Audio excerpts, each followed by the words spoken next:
With new episodes every week, join us as we peel the onion on the fascinating world of PKI and digital ID.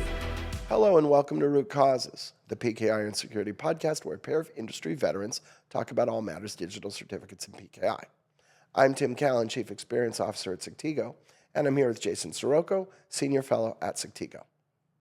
So, Jason, we have talked in this podcast in the past about Chrome's moving forward together site.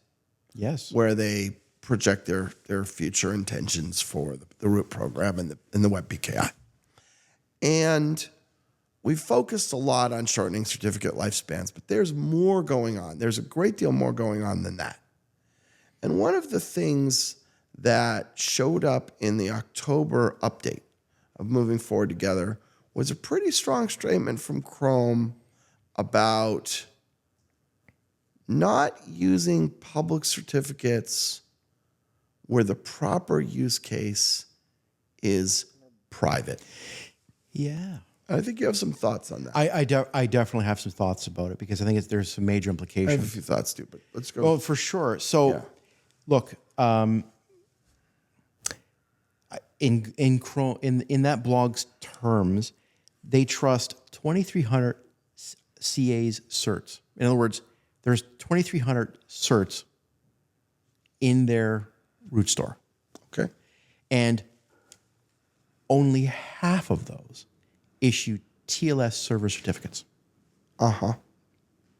So in Google's words, Chrome, removing out-of-scope CAs improves security. Sure. First of all, because they want to get out of the business of trusting things that are like, this is not the scope of Chrome. Like, what are we trusting this for? Right. So what they're saying is, all right, we have to focus innovation because people are using publicly trusted certificates in ways that are inappropriate and lead to choke points in certificate agility. Absolutely. And so therefore... And this was, and just if I may, this was one of the big discussion topics and one of the big takeaways of the Bugzilla bloodbath. Yes. Right? Was that at least subscribers claim, or CAs claim that their subscribers claim, I should say, that this is a very frequent occurrence. But go on.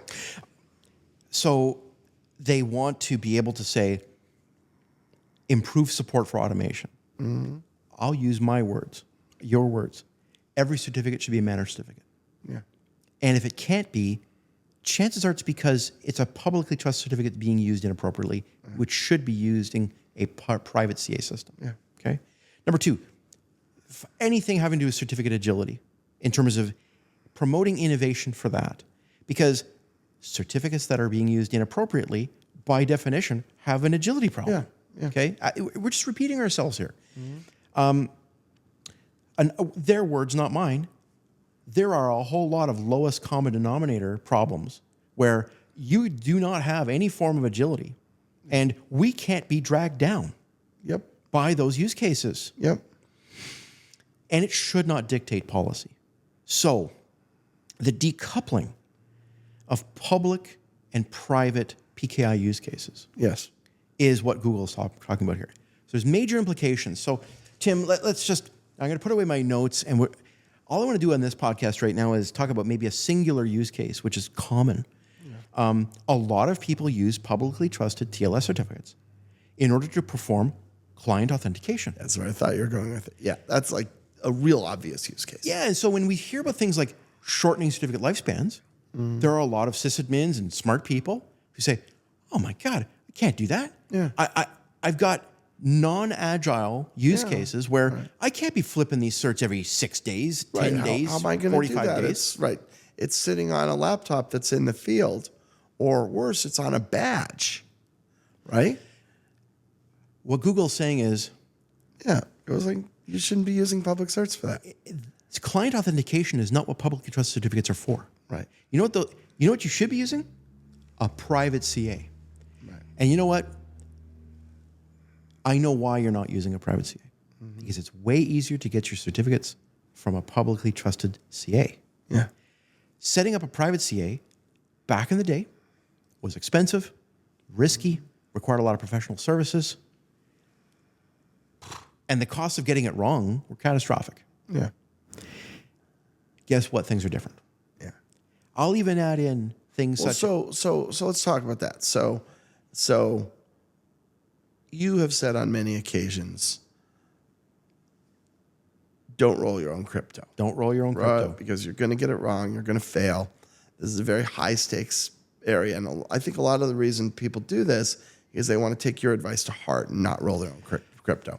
I think it's important to identify that there's a better path forward, which is partner with a PKI specialist technology provider who will do the specialized stuff for you.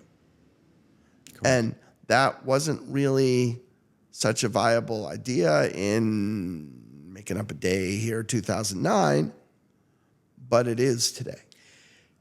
This today cannot be characterized as the way things private CAs were 20 years ago, 15 years ago, 10 years ago. Yeah. Okay. Right. And a lot of innovation has gone into be able to stand up private CAs very quickly, very accurately, removing a lot of the complexity that got you into trouble, and ultimately being a lot more friendly to your use cases and getting the certs where they need to be. All of those technologies have improved radically. And for those of you saying, oh my God, I can't afford a $50,000 HSM for just a small private CA, that's another area where innovation has happened. Multi-tenant HSM systems acting as your key generation system, offline routes which then assign online issuing CAs. All of that used to be a huge amount of work. Guess what? It's so easy now. I invite you to talk to security vendors like the one I work for who can stand that up for you really rapidly so that these small scale but critical authentication systems, maybe you're using those certificates to log into Salesforce.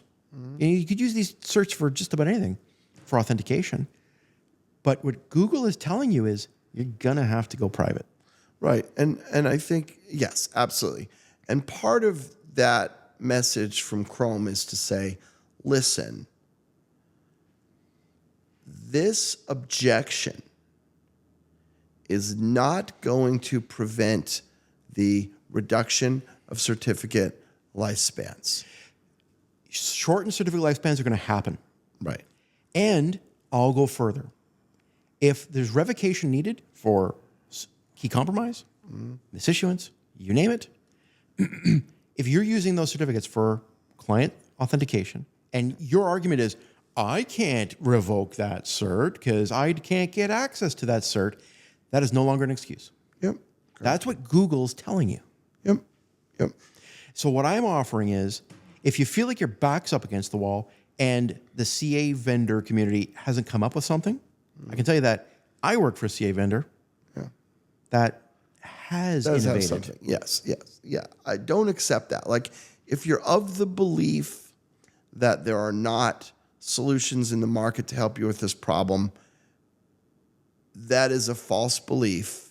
And if you look for those solutions, you can find them. The features are right. The price is right. Yep.